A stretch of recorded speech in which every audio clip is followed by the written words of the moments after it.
नमस्कार दोस्तों, एक बार फिर स्वागत है आपका एसएस सॉफ्टवेयर एंड सर्विस में। मैं शाहरुख आपका दोस्त आज लेकर आया हूं एक नया टॉपिक जिसके अंदर आज हम आपके साथ बात करेंगे टीडीएस रिटर्न। आज के सेशन में हम आपको बताएंगे कि अगर आप अपनी first time TDS return file कर रहे हैं तो आप उसे किस तरीके से फाइल कर सकते हैं, कौन सा सॉफ्टवेयर यूज करें जो फ्री ऑफ कॉस्ट हो, और साथ साथ हमें किन किन बातों का ध्यान रखना है अपनी टीडीएस रिटर्न भरते वक्त। तो आज का सेशन आप लोगों के लिए काफी इंपॉर्टेंट होने वाला है, तो आप इस वीडियो पर लास्ट तक बने रहें ताकि आपको टीडीएस रिटर्न के बारे में सब चीज पता चले। लेकिन वीडियो स्टार्ट करने से पहले हमारी आपसे एक छोटी सी रिक्वेस्ट है, अगर आपने अभी तक हमारे चैनल को सब्सक्राइब नहीं किया है तो कर लें ताकि हम जो भी वीडियो अपलोड करें उसकी नोटिफिकेशन आपको मिलती रहे। तो अब स्टार्ट करते हैं आज का अपना टॉपिक जो बात करता है TDS return under form 26 form. आप सभी को पता है जो अदर देन सैलरी के अलावा होता है। अगर आपने किसी का टीडीएस काटा है जो सैलरी के अंदर नहीं आता, चाहे वो कमीशन हो, चाहे वो प्रोफेशनल सर्विस हो, चाहे वो रेंट हो, उन सभी को हम फॉर्म 26 क्यू के अंदर कवर करते हैं। अब बात आती है कि सर अगर हमें इसकी रिटर्न भरनी है तो सर कहां से हम वो यूटिलिटी डाउनलोड कर सकते हैं। अगर आप लोगों को भी यूटिलिटी चाहिए तो उसके लिए आपको जाना होगा गूगल पर जाएंगे तो आपको टाइप करना है 10-NSDL। जैसे ही आप टाइप करेंगे तो आपके सामने एक वेबसाइट आएगी जिसका नाम होगा 10-NSDL। बस आपको इस वेबसाइट पर क्लिक करना है और जैसे ही आप इस वेबसाइट पर क्लिक करेंगे आपके पास 3 मैसेज आएंगे। बस आप इन मैसेज पर कंटिन्यू कंटिन्यू और कंटिन्यू पर क्लिक कर देना, और जैसे ही आप इन तीनों मैसेज पर क्लिक करेंगे उसके बाद ये साइट ओपन हो जाएगी।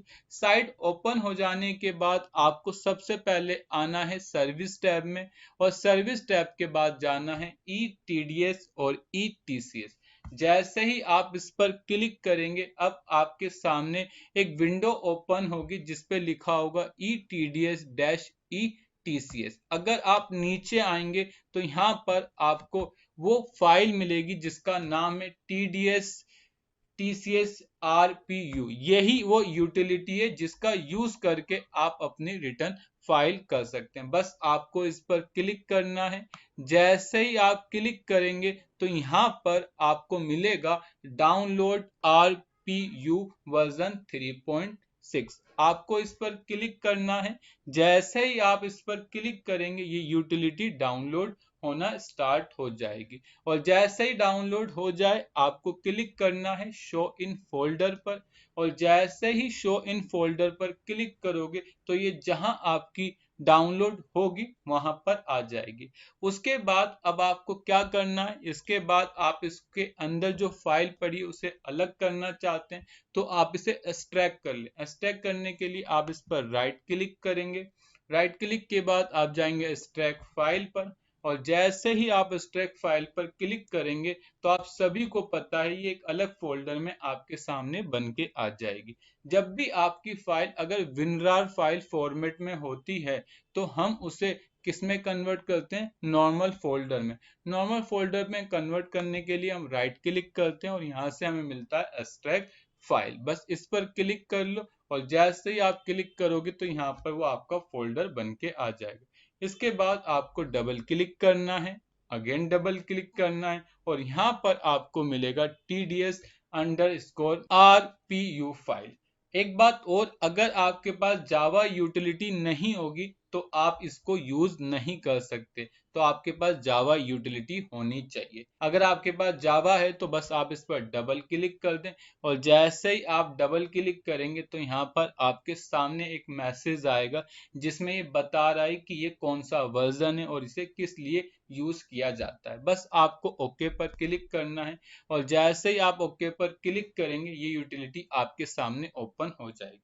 यूटिलिटी ओपन हो जाने के बाद आपको यहाँ से अपना फॉर्म सिलेक्ट करना है कि आप कौन से सेक्शन की रिटर्न भर रहे हैं। अगर आप सैलरी क्लास पर्सन का टीडीएस काट के गवर्नमेंट को जमा करा रहे हैं तो उसके लिए फॉर्म 24Q ले लेंगे। अगर आप अदर देन सैलरी हैं तो उसके लिए फॉर्म 26Q होता है, तो आप यहाँ से फॉर्म 26Q ले लेंगे।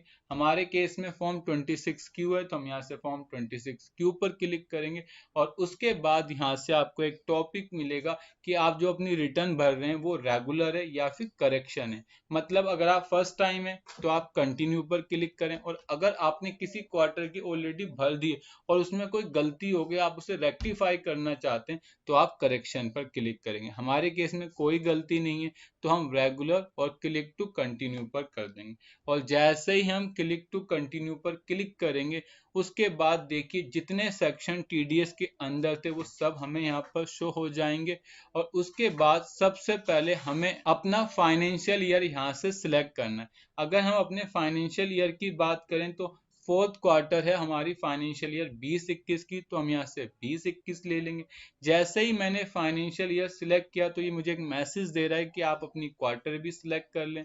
तो मैंने अपनी यहाँ से क्वार्टर सिलेक्ट कर ली और उसके बाद अब आपको बेसिक इंफॉर्मेशन भरनी है। देखिए मैंने यहाँ से अपनी बेसिक इंफॉर्मेशन फिल कर ली, जिसमें सबसे पहले मेरी कंपनी का जो भी 10 नंबर था मैंने यहाँ पर वो टाइप कर दिया। उसके बाद परमानेंट अकाउंट नंबर वो मैंने टाइप कर दिया, और इसके बाद टाइप ऑफ डिडक्टर आता है। ये आपके लिए थोड़ा सा जरूरी है क्योंकि आपको यहाँ पर इसे सही से सिलेक्ट करना है। अगर आप इंडिविजुअल हैं तो यहाँ पर आप इंडिविजुअल एचयूएफ सिलेक्ट करेंगे, अगर आप कंपनी है तो आप यहाँ से कंपनी सिलेक्ट करेंगे, और अगर आप फर्म है तो फर्म सिलेक्ट करेंगे। ये आपके पैन नंबर के बेसिस पर आपको यहाँ पर सिलेक्ट करना है। इसके बाद हमारा सेकंड पॉइंट आता है पर्टिकुलर ऑफ डिडक्टर या फिर एम्प्लॉयर।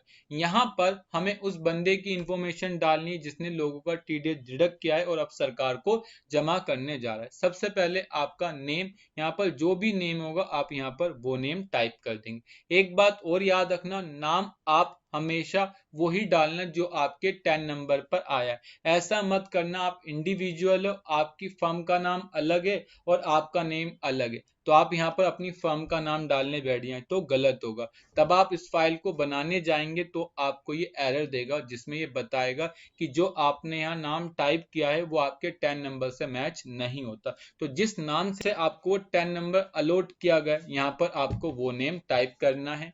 उसके बाद आपकी ब्रांच आएगी, आप यहाँ से अपनी ब्रांच टाइप करें, फ्लैट नंबर टाइप करें, प्रेमाइसिस डालें जहां पर आपका बिजनेस है, road, street, line number, area, town, pin code, state, email ID. और यहाँ पर आपसे क्वेश्चन पूछा गया है कि has address change since last return, क्या आपने जो पिछली रिटर्न भरी थी और अब जो रिटर्न भरने जा रहे हो उसमें क्या आपका एड्रेस चेंज हुआ? हमारा नहीं हुआ तो हमने यहाँ पर नो कर दिया, और अगर आपका हुआ हो तो आप इसे यस कर दें।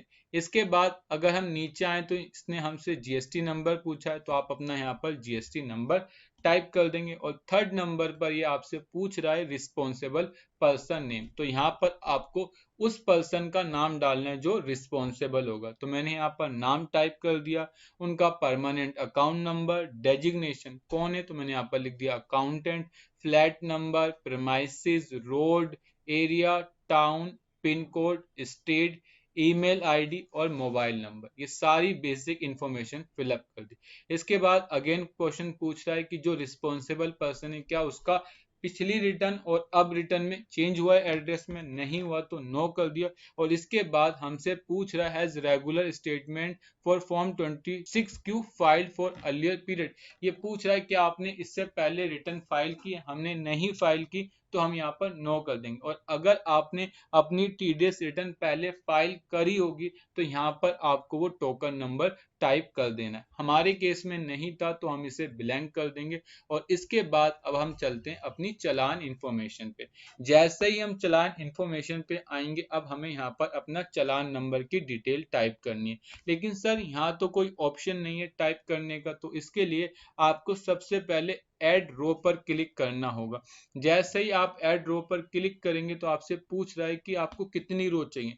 अब आपको डिसाइड करना है कि आपने इस क्वार्टर में कितने चालान जमा करें। अगर आपने 1 किया है तो आप यहाँ पर 1 डाल दें, अगर आपने 4 किए हैं तो आप यहाँ 4 डाल दो। हमारे केस में 1 था तो हमने यहाँ पर 1 टाइप कर दिया और ओके बटन पर क्लिक किया। और जैसे ही मैंने ओके बटन पर क्लिक किया तो अब ये मुझसे पूछ रहा है कि आपने कितना टीडीएस अमाउंट उसके अंदर जमा कराया। यहाँ पर आपको टीडीएस का अमाउंट टाइप कर देना है। हमारे केस में 20,999 रुपए, तो हमने वो टाइप कर दिया। इसके बाद आपसे पूछ रहा है आपका सरचार्ज क्या है, तो आप यहाँ से अपना सरचार्ज टाइप कर दो। एजुकेशन सेस, आपका इंटरेस्ट, आपकी फीस, आपकी पेनल्टी जो भी होगी आपको यहाँ पर वो टाइप कर देनी है। और इसके बाद आपको अब डालना है BSR कोड, जिसे बोलते हैं बैंक रिसीप्ट नंबर। यहाँ पर आपको BSR कोड टाइप करना है। सर ये BSR कोड क्या होता है? जब आप चालान जमा करते हैं, चालान जब जमा हो जाता है तो बैंक आपको एक रिसीप्ट देता है जिस पर आपकी सारी इंफॉर्मेशन होती है कि आपका चालान नंबर क्या है, आपने कौन से बैंक से पेमेंट करी और ये क्या डेट थी और इसमें 5 डिजिट्स का चालान नंबर क्या था। वो सारी आपको यहाँ पर इंफॉर्मेशन टाइप करनी। लेकिन अगर आप कहते हैं सर मेरा चालान मुझसे खो गया और मुझे अब वो सारी इंफॉर्मेशन निकालनी है, तो क्या मैं निकाल सकता हूँ? हाँ जी, वो आप सारी इंफॉर्मेशन निकाल सकते हैं। बस उसके लिए आपको गूगल पे जाना है। गूगल पे जाने के बाद आपको टाइप करना है ओल्ड टास्क। जैसे ही आप ओल्ड टास्क टाइप करेंगे तो आपको यहाँ से पहले ही पेज मिलेगा ओल्ड टास्क चालान स्टेटस इंक्वायरी। बस आपको 10 बेस पर क्लिक करना है। जैसे ही आप 10 बेस पर क्लिक करेंगे, यहाँ से आपको अपना 10 नंबर टाइप कर देना है। उसके बाद आपको अपनी डेट टाइप करनी है कि आप कब से कब तक रिपोर्ट देखना चाहते हैं। यहाँ से हमने अपनी स्टार्टिंग डेट और एंडिंग डेट सिलेक्ट कर ली। उसके बाद कैप्शन कोड टाइप कर दिया और उसके बाद अब हम क्या करेंगे, व्यू चालान पर जाएंगे। जैसे ही हम व्यू चालान पर करेंगे तो यहाँ पर देखो हमें डेट दिखा रहा है, चालान नंबर दिखा रहा है, रिसीव डेट दिखा रहा है, कौन से सेक्शन में काटा गया वो बता रहा है और नेचर ऑफ पेमेंट क्या है यहाँ रही। बस यहाँ पर आप एक बार अमाउंट डालकर क्रॉस चेक कर लें। मैंने यहाँ पर अमाउंट डाला और इसके बाद कंफर्म अमाउंट पर क्लिक किया तो देखो यहाँ बता रहा है अमाउंट मैच हो गया। इसका मतलब हमारा चालान प्रॉपर है। तो अब बस आपको यहाँ पर अपने वो चालान का BSR कोड टाइप कर देना है। देखिए मैंने यहाँ से अपना BSR कोड टाइप कर दिया। उसके बाद डेट डालने की, आपने कब पेमेंट करी, तो मैंने यहाँ से अपनी डेट डाल दी कि मैंने 29 तारीख को पेमेंट करी। और इसके बाद के पूछ रहा है हमारा चालान नंबर, तो जो भी आपका चालान नंबर होगा आप यहाँ पर वो टाइप कर देंगे और आगे बढ़ जाएंगे। इसके बाद आपसे पूछ रहा है mode of deposit through bank adjustment, आप इसको नो रखेंगे। आपके ऊपर क्या कोई इंटरेस्ट है? नहीं, तो आप इसको 0 डाल देंगे। अदर अमाउंट 0 रखेंगे। अब आपके पास आता है माइनर हेड। ये आपसे पूछ रहा है कि जो आपने टीडीएस की पेमेंट करी वो 200 के अंदर करी या 400 के अंदर। और आप सभी को पता है 200 हम तब लेते हैं जब हम अपनी इच्छा से पेमेंट करते हैं। अगर सरकार हमारे ऊपर नोटिस डाल देती है उसके बाद अगर हम पेमेंट करते हैं टैक्स की, तो उसके लिए हम 400 लेते हैं। फिलहाल हम यहाँ से 200 लेंगे। उसके बाद आगे चले जाएंगे और ये हमारी चालान की इंफॉर्मेशन फिनिश हो जाएगी। जब ये आपकी चालान की इंफॉर्मेशन फिनिश हो जाए उसके बाद आपको जाना एनेक्चर डिडक्टी डिटेल। अब यहाँ पर उस व्यक्ति की डिटेल डालनी जिसका आपने टीडीएस डिडक्ट किया है और सरकार को जमा कराया है। तो आपको क्या करना है, ऐड रो पर जाना है। यहाँ पर जैसे ही क्लिक करोगे तो आपसे पूछ रहा है कितने डिडक्टी हैं, तो आप यहाँ पर टाइप कर दोगे। देखिए यहाँ पर अभी चालान 1 आ रहा है क्योंकि मेरे पास चालान 1 था तो यहाँ पर चालान 1 आ गया। अगर आपके पास 3 चालान होते तो यहाँ पर 3 आ जाते और उसके बाद आपको बताना पड़ता कि एक चालान किसके लिए। तो मैंने कहा जो एक चालान है उसमें एक पार्टी, तो आप यहाँ पर एक टाइप कर देंगे। इसके बाद जो चालान नंबर 2 होता, अगर उसमें 4 पार्टी होती तो आप यहाँ पर 4 पार्टी लिखते। क्लियर? फिलहाल मेरे पास चालान भी एक है और मैंने जिसका टीडीएस डिडक्ट किया है वो भी एक बंदा है। उसके बाद आपको ओके पर क्लिक कर देना। जैसे आप ओके पर क्लिक करोगे तो यहाँ पर चालान नंबर उठ के आ जाएगा। इसके बाद आपसे पूछ रहा है कि आपने कौन से सेक्शन में उसका टीडीएस काटा है, तो हमने कहा सेक्शन 194A के अंदर काटा है। Interest other than interest and security, हम यहाँ पर वो ले लेंगे। उसके बाद आपसे पूछा है डिडक्टिव रेफरेंस नंबर है, मैंने कहा नहीं। और उसके बाद यहाँ पर उस बंदे का पैन नंबर और नाम टाइप करना है। देखिए मैंने यहाँ से उनका पैन नंबर टाइप कर दिया, साथ साथ उनका नेम टाइप कर दिया जो भी उनका नाम था। इसके बाद हमसे पूछ रहा है डेट ऑफ पेमेंट की आपने उसकी पेमेंट कब की थी, तो यहाँ पर आपको वो डेट डाल देनी। हमने 29 तारीख को पेमेंट की है, तो हम यहाँ से 29 तारीख लिख देंगे। कितना अमाउंट आपने उसको दिया है, तो यहाँ पर आपको अमाउंट टाइप कर देना है। तो मैंने यहाँ से अमाउंट टाइप कर दिया कि इतना अमाउंट था। कितना उनका टीडीएस बना, तो मैंने कहा इतना टीडीएस बना। सरचार्ज कोई था नहीं, एजुकेशन कोई सेस था नहीं, तो मैंने यहाँ पर 00 टाइप कर दिया। टोटल टैक्स बन गया 20,699 रुपए। इसके बाद आपने डिडक्शन कब करी, मैंने कहा सेम डेट में डिडक्शन करी। मैंने वो डेट टाइप कर दी। और अब आपसे पूछ रहा है रिमार्क कि अगर आपने इसका जो टीडीएस काटा है वो कम रेट से काटा है तो आप इसको सिलेक्ट कर लें। हमारे केस में हमने इसका टीडीएस कम रेट से नहीं काटा, तो हमने इसे क्या रख दिया, ब्लैंक छोड़ दिया। इसके बाद आपको मिलेगा यहाँ पर डिडक्टिव कोड। इसमें आपको कुछ नहीं करना, ये अपने आप पिक करेगा। अगर आपने जिसका टीडीएस काटा अगर वो कंपनी है तो यहाँ पर आपको 1 मिलेगा, और अगर अदर देन कंपनी है तो यहाँ पर आपको 2 मिलेगा। इसके बाद आपको आगे बढ़ जाना है। रेट कितने परसेंट से आपने टीडीएस काटा, तो मैंने कहा 7.5% से टीडीएस काटा, तो मैंने यहाँ पर 7.5 कर दिया। इसके बाद में आगे बढ़ गया। इसके बाद आता है टीडीएस सर्टिफिकेट की आवश्यकता तब पड़ती है जब आपने उसका टीडीएस लोअर रेट पर काटा है। मैंने उसका टीडीएस उसी रेट पर काटा है जो सरकार ने बताया है, इसलिए बाकी बात की जो भी ऑप्शन है वो मेरे लिए इंपॉर्टेंट नहीं है। और अब मैं आगे बढ़ जाऊंगा। जब आपका ये सारा काम कंप्लीट हो जाए, सारी इंफॉर्मेशन आप फिलअप कर दो, तो उसके बाद आपको जाना कहां पर है, क्रिएट फाइल पर।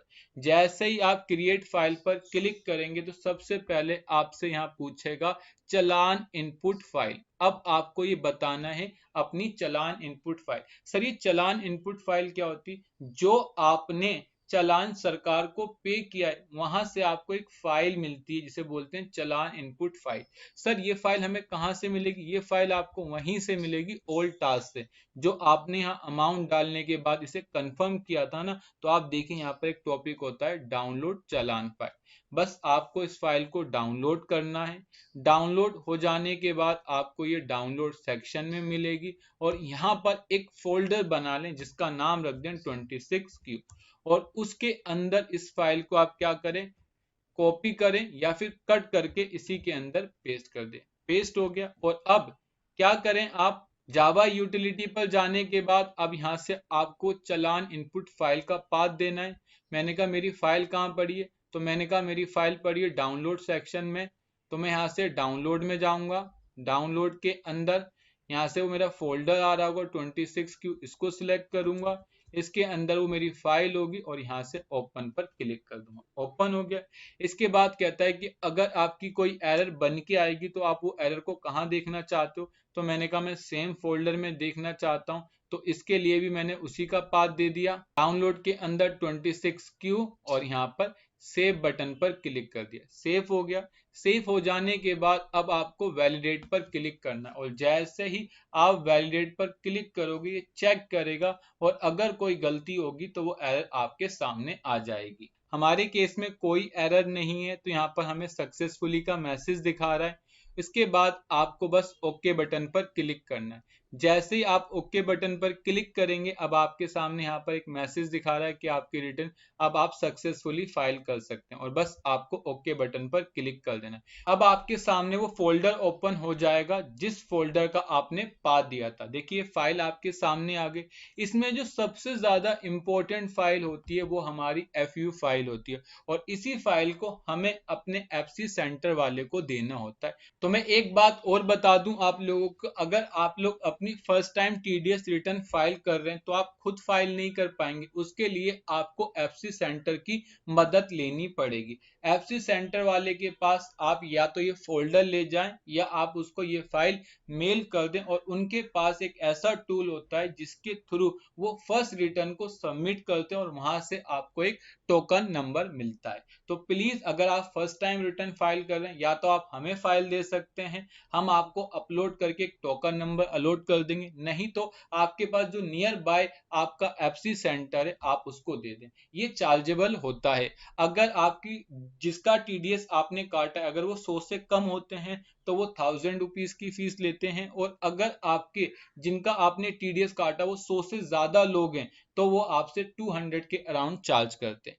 साथ साथ जब आप इस फाइल को देने जाएंगे तो आप फॉर्म 27A को जरूर चेक करें, क्योंकि इस फॉर्म के अंदर आपको बहुत सारी इंफॉर्मेशन मिलेगी। जैसे सबसे पहले आपका टेन नंबर क्या है, आपका परमानेंट अकाउंट नंबर क्या है, आपका फाइनेंशियल ईयर क्या है, आपका असेसमेंट ईयर क्या है, कौन डिडक्टर है, कौन रिस्पॉन्सिबल पर्सन है, और उसके बाद जब आप नीचे आएंगे तो यहाँ से आपको रिटर्न का टाइप बताएगा, डिडक्टी कितने हैं, आपका अमाउंट कितना था, आपने कितना डिडक्ट किया और सरकार को आपने कितना पे किया, ये सारी इंफॉर्मेशन आपको मिल जाएगी। तो ये आप लोगों के लिए बहुत ज़्यादा ज़रूरी है और आप इस तरीके से ही काम करेंगे। ये हो जाने के बाद अब आप इस फाइल को किसको दे दें, एफसी सेंटर वालों को दे दें। देखिए, जब आप लोग एफसी सेंटर वालों को ये फाइल देंगे, जब वो अपने पास उस फाइल को अपलोड करेंगे तो वो आपको इस तरीके से एक टोकन नंबर देंगे, जिसमें आपका नाम होगा, आपका टोकन नंबर होगा, और ये टोकन नंबर आप लोगों के लिए काफी इंपॉर्टेंट है, क्योंकि आप लोग जब ट्रेसिस की साइट पर रजिस्ट्रेशन करने जाएंगे तो उस समय ये टोकन नंबर आपको चाहिए होगा, जिसमें आपको यहाँ से डेट मिलेगी, आपका टेन नंबर, आपका एओ नंबर, आपका फॉर्म नंबर, आपकी क्वार्टर का नाम, आपका फाइनेंशियल ईयर और कितने रुपए उसने आपसे चार्ज किए, ये सारी इंफॉर्मेशन आपको यहाँ मिल जाएगी। और इस चालान को आप बड़े ध्यान से अपने पास रखिए। तो ये पूरा प्रोसेस है अगर आप लोग अपनी टीडीएस की रिटर्न फर्स्ट टाइम फाइल करने जा रहे हैं। ये हो जाने के बाद आपकी रिटर्न तो सबमिट हो जाएगी। इसके बाद हम अपनी नेक्स्ट क्लास में आपको बताएंगे कि आपकी जब फर्स्ट टाइम रिटर्न फाइल हो जाए तो आप ट्रेसिस की साइट पर किस तरीके से लॉगिन करेंगे, ताकि आप नेक्स्ट टाइम अपनी टीडीएस की रिटर्न खुद फाइल कर सके। और साथ साथ हम इस पार्टी का आपको टीडीएस सर्टिफिकेट निकालना भी बताएंगे। लेकिन बस आज के लिए इतना ही। Thank you for watching video.